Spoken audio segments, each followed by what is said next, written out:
Cavallari, bonjour. Bonjour. Vous êtes le vice-président et directeur général Europe du Sud de Monster. Merci de nous recevoir. Bienvenue chez Monster.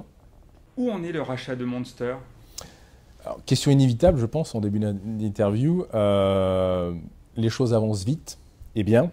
Ça sera malheureusement la seule information que je pourrais vous donner aujourd'hui, mais on reviendra très prochainement dans les semaines qui viennent, dès que nous avons des informations plus importantes à vous donner sur votre site. Comment Monster France traverse-t-il la crise actuelle? Alors, il y a un premier constat à faire, on va dire, sur les 6 premiers mois de l'année. On est sur un marché de l'emploi qui est en crise aujourd'hui. Si on constate les annonces qui ont été faites il y a 2 jours par le gouvernement avec l'atteinte de la barre fatidique des 3 millions de chômeurs à aujourd'hui, ça traduit cette contraction des activités du recrutement. Et la traduction aussi s'opère dans notre indice Monster de l'emploi, puisque depuis le début de l'année, on constate en glissement annuel une réduction des activités de recrutement d'à peu près 10 à 13% des annonces en ligne, puisqu'on répertorie toutes les annonces en ligne en France. Néanmoins, dans ce contexte, je dirais que Monster résiste bien. Je souhaiterais préciser qu'il y a certains domaines d'activité qui demeurent assez vifs, malgré une tendance baissière. Certains domaines d'activité dans l'industrie, comme l'aéronautique, le domaine de la santé, le domaine de la recherche et développement, qui sont toujours des domaines dans lesquels les entreprises recrutent et où Monster est très bien positionné et a pu profiter dans ces 6 premiers mois de l'année de ces croissances positives dans ces domaines d'activité. Quels sont vos atouts par rapport aux réseaux professionnels comme LinkedIn et Viadeo?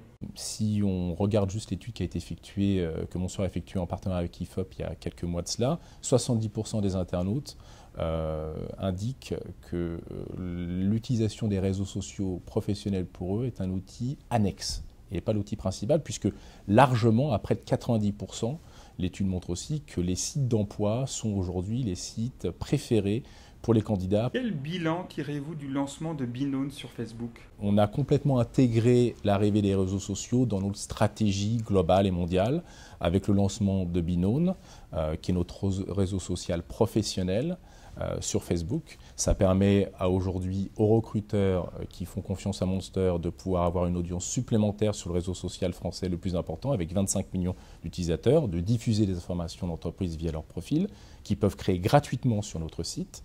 D'autre part, de pouvoir diffuser des annonces d'emploi et de pouvoir bénéficier donc de cette audience supplémentaire. Donc c'est un bilan très positif, d'autant plus positif que dernièrement, au printemps, à la fin de ce printemps, nous avons intégré directement les fonctionnalités et les services de notre réseau social professionnel sur monster.fr. Et il y a un avantage et un intérêt important aujourd'hui pour les candidats, puisqu'ils peuvent, sous une même plateforme, pouvoir répondre à des petites annonces d'emploi sur Monster, mais aussi de rentrer en contact directement avec des membres de cette entreprise auxquels ils postulent, qui sont déjà inscrits sur Binone, de pouvoir échanger des informations, voire de se faire recommander, et encore plus de pouvoir rentrer directement en contact avec les fonctions RH de ces mêmes entreprises. Quels sont selon vous les relais de croissance sur cette année pour Monster en France? Alors, je pense diamétralement que la partie logicielle, solution RH est un axe de développement important aujourd'hui. On effectue aujourd'hui sur ce domaine d'activité une croissance à 3 chiffres. On a une équipe dédiée d'experts dans ce domaine d'activité. Nous allons baser sur ce succès que nous avons sur le marché français pour lancer un nouveau produit basé sur la recherche sémantique, la gestion, l'optimisation des bases de données des recruteurs pour pouvoir effectivement gérer au mieux leurs ressources par rapport aux enjeux très importants aujourd'hui de réduction des coûts dans le domaine du recrutement, donc de regarder déjà dans leur base quels sont les talents pour pouvoir faire plus de mobilité interne et gérer davantage les talents dans leur entreprise pour une meilleure rétention de leurs ressources. Gilles Cavallari, merci beaucoup. Merci beaucoup.